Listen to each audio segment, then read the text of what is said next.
rescue him. But these men insisted. They said, "Keep in mind, O king, that under the Mede or Persian law, every royal prohibition or decree is irrevocable." So the king ordered Daniel to be brought and cast into the lion's den. To Daniel he said, "May your God, whom you serve so constantly, save you."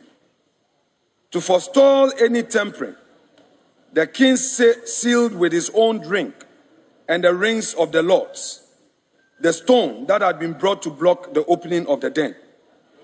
Then the king returned to his palace for the night.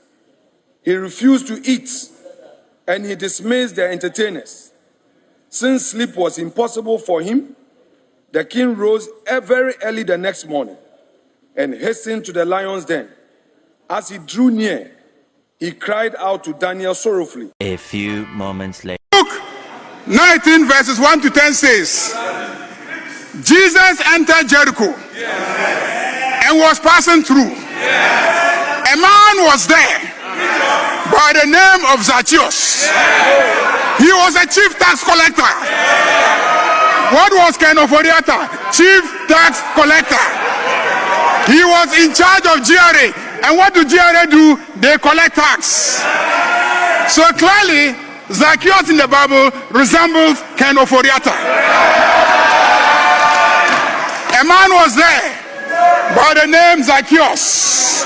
He was a chief tax collector and he was wealthy. A man who owns a bank, data bank, owns enterprise. Is he not a wealthy man?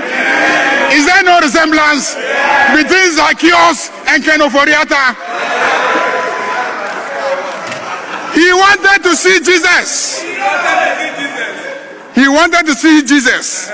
But because he was short, he could not see over the crowd.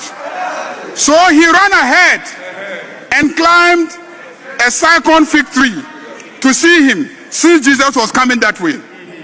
When Jesus reached the spot, he looked up and said to him, "Zacchaeus, come down immediately." I said to Ken Oforiata, "Come back to Ghana immediately."